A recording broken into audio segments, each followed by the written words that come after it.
Hallöchen, ich bin hier auf der IFA 2023 in Berlin und wir sind hier am Akku-Stand.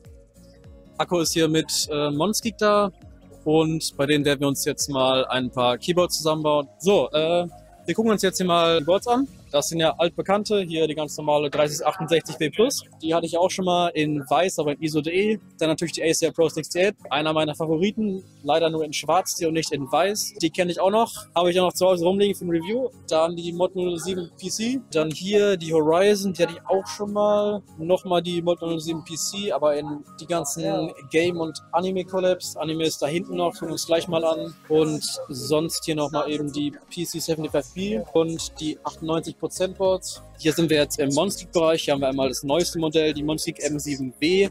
Das ist quasi ein FL-Design, das heißt TKL, aber ohne die F-Keys. Dann die altbekannte M1, die ich auch schon irgendwie 4-5 Mal gebaut habe. Super Board, kann man sich auf jeden Fall holen. Dann die Monsgeek M6, das ist ein Alice-Board. Arizo wegen den Arrow-Keys hier. Leider haben sie das nicht dem Layout angepasst, sondern nur einen Block genommen. Finde ich ein bisschen schade, aber gut. Hier haben wir die Full Size, auch oft nachgefragt. Hier haben wir die M3, eine TKL, die wollte ich auch mal testen, habe ich leider nicht bekommen, kann man nichts machen. Hier haben wir die M2, das ist auch eines der älteren Modelle, relativ schön, kann man viel machen, zum Beispiel mit XMI, mit dem schönen lila Colorway hier. Und die M1W, die ich mittlerweile auch in schwarz da habe.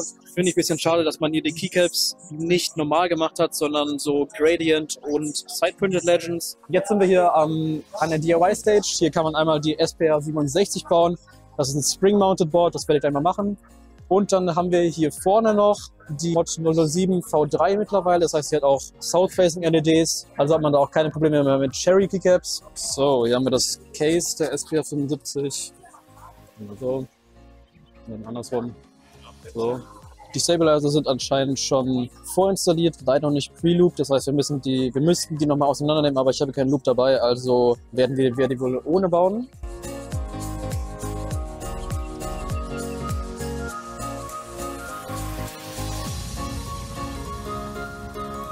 Welche soll ich nehmen? Blau?